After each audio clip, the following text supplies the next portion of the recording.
मन के अंदर पोछा भी नहीं पहुंचेगा जिससे तुम पोछा लगा दो।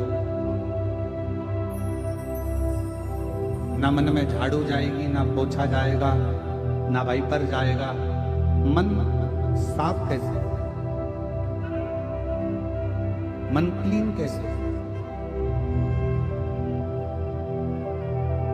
मन को साफ कैसे करो? तो कहा इस मन को साफ करने का सबसे सुंदर तरीका है भगवान का मंत्र जाप, भगवान का भजन।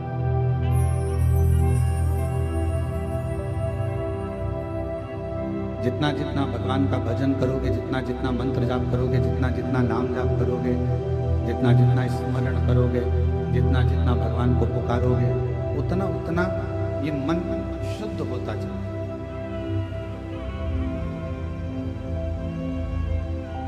और मैंने तेरे ही भरोसे बाबा, तेरे ही भरोसे हवा बिच उड़ती जावा,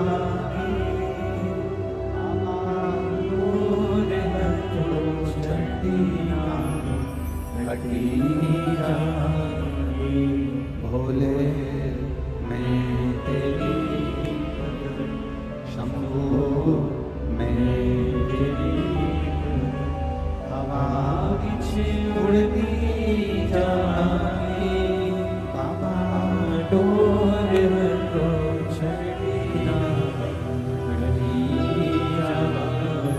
इस मन को साफ करने के लिए, इस मन को करने के लिए, इस मन को साफ करने के लिए सबसे मूल है भगवान का मंत्र जाप, भगवान का।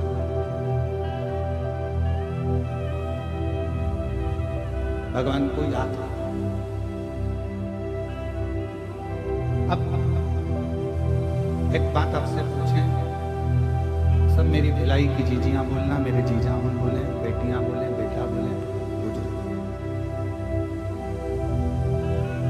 मंदिर साफ रहता है तो उस मंदिर में मक्खियां नहीं भिनकती। बोलो सही है कि गलत?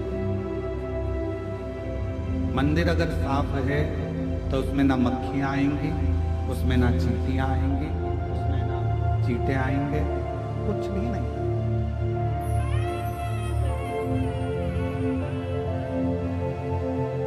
यदि मंदिर साफ है तो उसमें ना चींटियां आने वाली हैं, ना चींटे आने वाले हैं, उसमें ना मक्खियां आने वाली।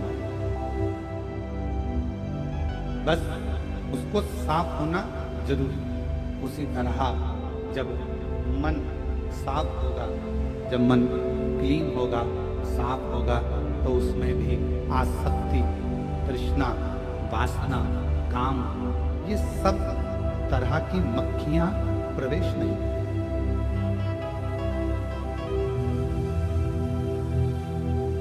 ये मक्खियां अंदर प्रवेश नहीं कर पाएंगी। प्रेशर लो प्रेशर, ये मक्खियां अंदर प्रवेश नहीं कर पाएंगी। साफ होना जरूरी है। मंदिर के साफ होने पर मक्खियां प्रवेश नहीं करती। मंदिर के साफ होने पर मच्छर प्रवेश नहीं करते। मंदिर के साफ होने पर चींटी चींटे प्रवेश नहीं करते। उसी तरह ये मन भी साफ होना जरूरी है। ये मन भी क्लीन होना जरूरी है, बहुत जरूरी।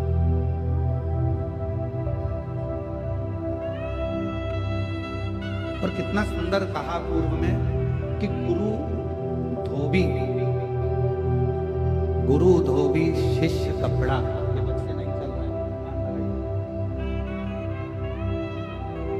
गुरु धोबी शिष्य कपड़ा, साबुन से वजनहार, और सूरत शिला पर धोइए निकसे रंग, निकसे रंग। कोई सच्चा गुरु, कोई श्रेष्ठ गुरु धोबी के समान हो जाता है और चेला शिष्य कपड़े के समान हो जाता है। और गुरु क्या करता है? उस कपड़े को धोने के लिए, उस शिष्य को धोने के लिए भगवान के नाम का साबुन बनाता है और सत्संग में ले जाकर बिठा देता। और जैसे ही सत्संग में वो व्यक्ति बैठता है और गुरु अपनी वाणी से अपने शिष्य को धोना प्रारंभ करता है तो उसका रंग निखरना प्रारंभ हो जाता है, वो श्रेष्ठ बन जाता है, उसकी श्रेष्ठता बन जाती है, उसकी आनंदता बन जाती है। और गुरु धोबी शिष्य कपड़ा साबुन सिरजनहार, सत्संग शिला पर धोइए निकसे रंग अपार। गुरु धोबी के सम हो, शिष्य कपड़े के सम हो और उस पर भगवान के नाम का साबुन लेपित किया जाए और फिर उसको धोया जाए तो वो अपने आप में पुण्य।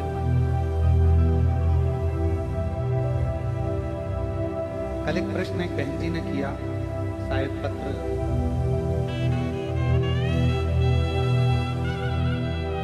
को हम ढूंढेंगे तो थोड़ा समय लगेगा। एक बहन जी ने पत्र में लिखा कि आपकी कथा में सबसे ज्यादा महिलाएं क्यों आती हैं? प्रश्न था।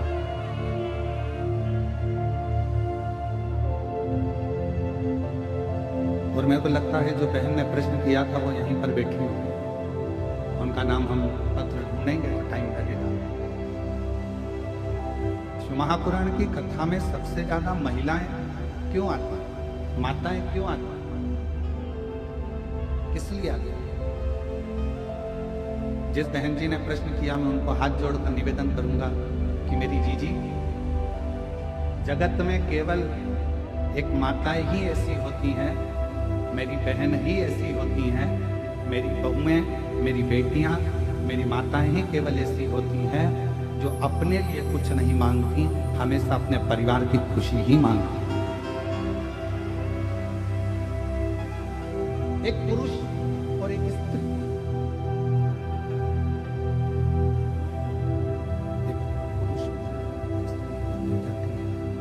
एक पुरुष भी मंदिर जाता है और एक स्त्री भी मंदिर जाती है।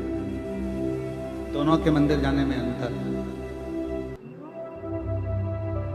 पुरुष मंदिर जाएगा तो भगवान मेरा व्यापार अच्छा चलाना, मेरा घर अच्छा रखना, गाड़ी दिला देना, और वो जो फैक्ट्री का सोचा है वो फैक्ट्री डला देना, वो ये सोचा है वो डला देना।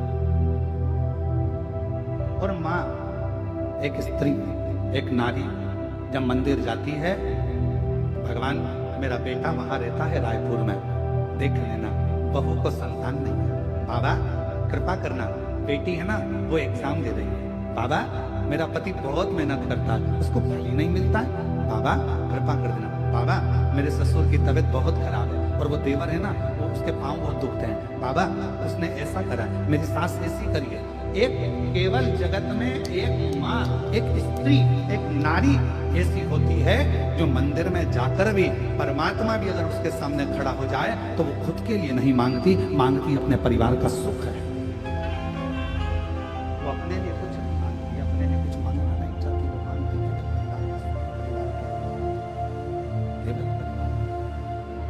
मेरे बेटे के लिए देना, मेरी बेटी के लिए देना, ससुर के लिए देना, मेरी सास के लिए ये देना, मेरे रिश्तेदार को ये देना, मेरे परिवार को ये देना, वो स्वयं के लिए नहीं मांगता, स्वयं।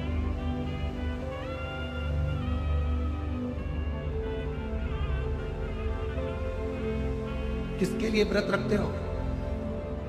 चतुर्थी का व्रत मेरी माताएं रखती है, चौथ का व्रत अपने पति के लिए, संतान सप्तमी का ये स्पीकर नहीं चल रहा है बाबू, स्वयं आके सुनिए,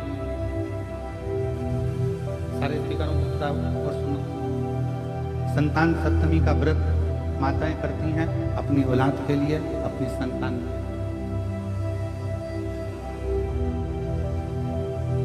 चतुर्थी का व्रत करती हैं स्वयं भगवान अपने पति के लिए।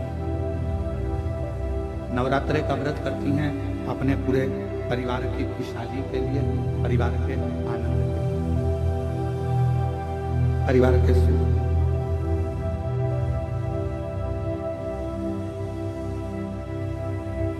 जितने व्रत मेरी माएँ कर रही हैं, जितने माताएं धारण कर रही हैं, सब दूसरे के लिए, परिवार के लिए, कुटुंब के लिए, कबीले के लिए, नातों के लिए, रिश्तों के लिए, सब स्वयं के लिए कुछ नहीं।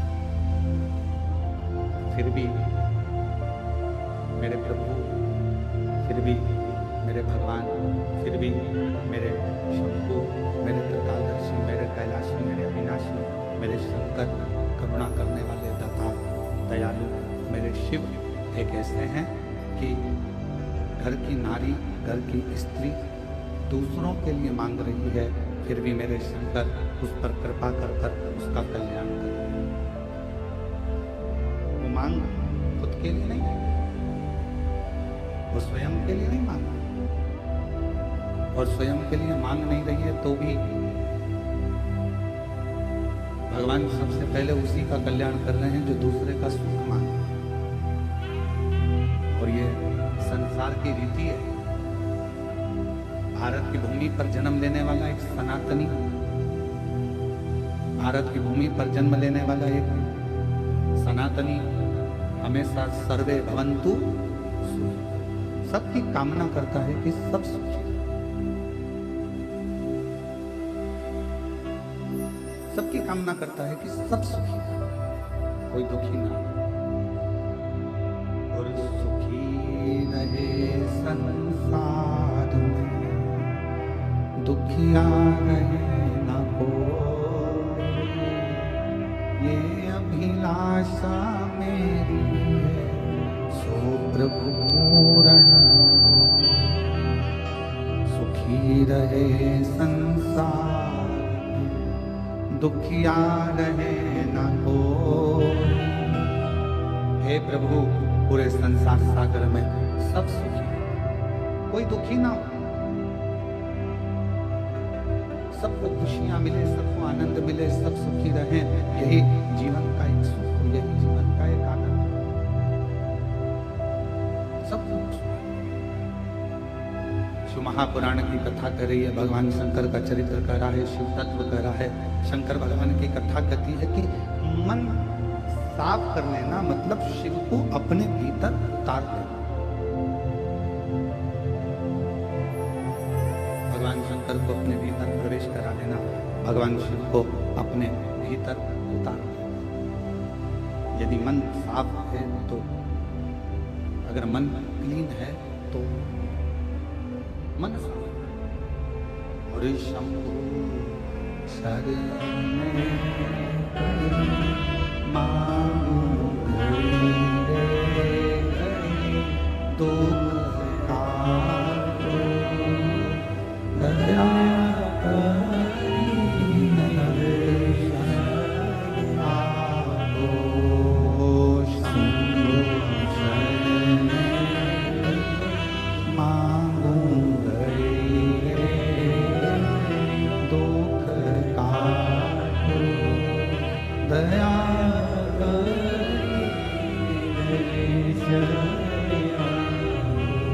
मन का साफ होना और मंदिर का साफ होना दोनों। माता जी ने प्रश्न करा कि आपकी कथा में स्त्रियां ज्यादा जाती हैं, हम उनसे कहेंगे कि नारी मंदिर भी ज्यादा जाती है, नारी व्रत भी ज्यादा करती है, नारी के बराबर दुनिया में कोई तप नहीं कर सकता। तप। और आज भी फिर निवेदन करूंगा, आज भी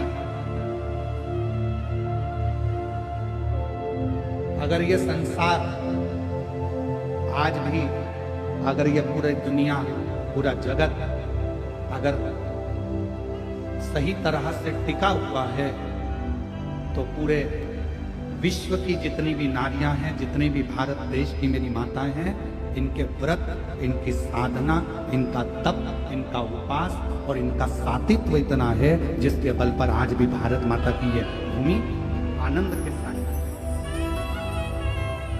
ये सातित्व है। आप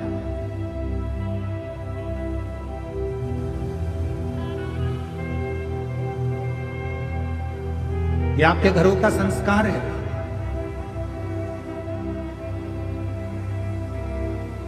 ये आपका साथित्व है जिसके बल पर ये संपूर्ण विश्व, संपूर्ण ब्रह्मांड, संपूर्ण जगत आनंद के साथ में रहता है। विष्णु पुराण में एक बात लिखी है, हमारा निवेदन रहेगा कभी मिल जाए गीता प्रेस गोरखपुर की विष्णु पुराण तो उसको पढ़िए।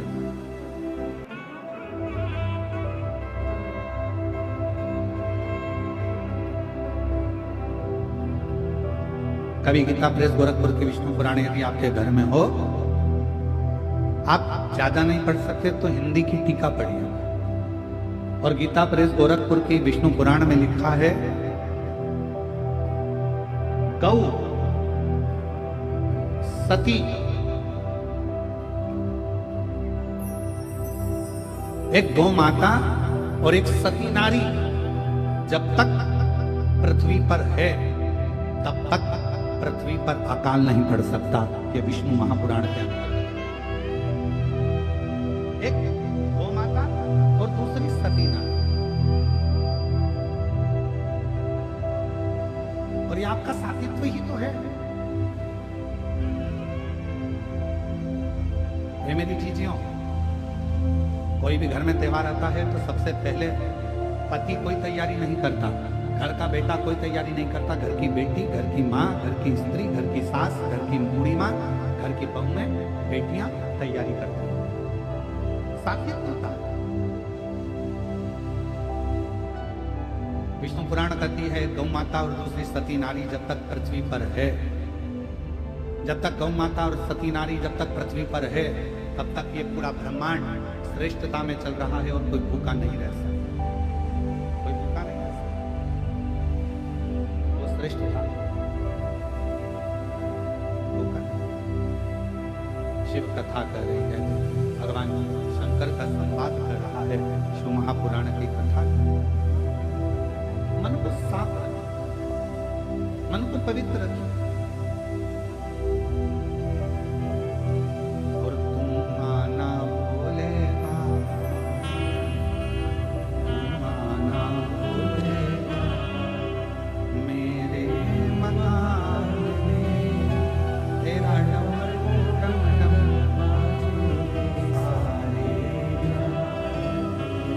भगवान शंकर कौन से मकान में आप बुला रहे हैं? भगवान शिव को किस मकान में निमंत्रण दे रहे हैं? तो शिव महापुराण की कथा कहती है ये गारे का, ईंट का, सीमेंट का, लोहे का बना मकान नहीं। हम किस मकान में?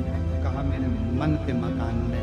तुम आना भोले माँ मेरे मकान में, तेरा डमरू डम डम बाजे सारे मन के मकान में आप आना। और किसको लेके आना? तुम गणपति को लाना, संग रिद्धि सिद्धि लाना मेरे मकान में, तेरा डमरू डम डम बाजे सारे जहां। आप गणपति मतलब बुद्धि को लेकर मेरे हृदय में प्रवेश करना, आप रिद्धि सिद्धि मतलब संस्कारों को लेकर मेरे हृदय में प्रवेश करना। ये मेरा मन रूपी जो मंदिर है, मकान है, इसके अंदर आप प्रवेश करें। इसके अंदर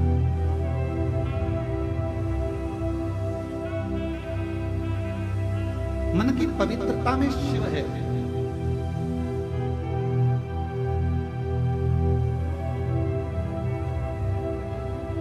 एक कितना सुंदर चरित्र आता है।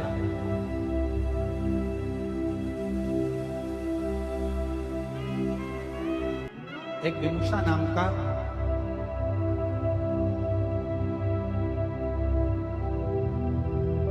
साधारण सा एक मानव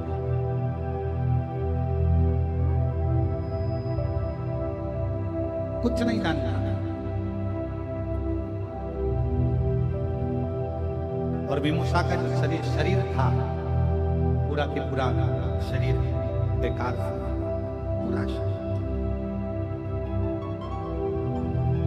पर विमुषा शिव का बड़ा भक्त था। और जितनी मेरी जीजियां बैठी हैं, जीजा बेटे हैं, बेटी बेटियां, माताएं, मेरे भाई बहन जो बेटे हैं, बड़े सावधानी से सुनना इसका था। विमुषा एक साधारण सा मनुष्य, दिखने में सुंदर नहीं था विमुषा। शरीर का रंग पूरा काला था, नेत्र भी बड़े विकराल लाल लाल भयंकर से, दांत बहुत काले से, शरीर पूरा बेकार से। जब उसका जन्म हुआ और विमूषा का जन्म हुआ तो उसके माता पिता ने सोचा कि इतना भयंकर बालक पैदा हुआ है, ये रहेगा, लोग क्या कहेंगे, इस बालक को वन में जंगल में उसको छोड़ दिया और विमूषा को जंगल में छोड़ दिया। पर कोई पूर्व जन्म के संस्कार विमूषा के रहे होंगे। हम पहले भी कथा में कहे, कोई पिछले जन्म के अच्छे कर्म बाबा तेरा, कोई पिछले जन्म के अच्छे कर्म बाबा तेरा। विमूषा का कोई पिछले जन्म का कोई अच्छा कर्म होगा। शरीर बेकार, शरीर पूर्ण तरह से आड़ा टेढ़ा बेकार विकलांग सा, शरीर काला सा, नेत्र बड़े, दांत काले टूटे, बड़ा विकराल सा उसका शरीर था। पर विमूषा शिव का बड़ा, शंकर की बड़ी आराधना करता था।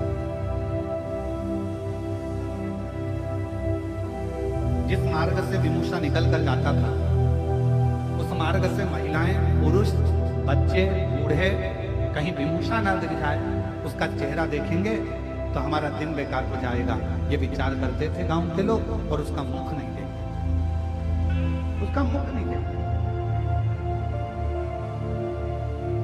पर आज के जमाने के लोगों को समझाए कौन कि उस भगवान ने जिसको पृथ्वी पर जन्मा है, चाहे वो बेटा हो, चाहे वो बेटी हो, चाहे वो गोरा हो, चाहे वो काला हो, चाहे वो कैसा भी हो, जिसको परमात्मा ने जन्म दिया वो कभी भी बेकार नहीं हो सकता। वो मेरे परमात्मा की भूमि पर रहा है, कैलाश बाबा की, शंकर जी की इस मृत्यु लोक में निवास कर रहा है, तो वो बेकार नहीं हो सकता। ये दुनिया की सोच है कि वो बेकार है।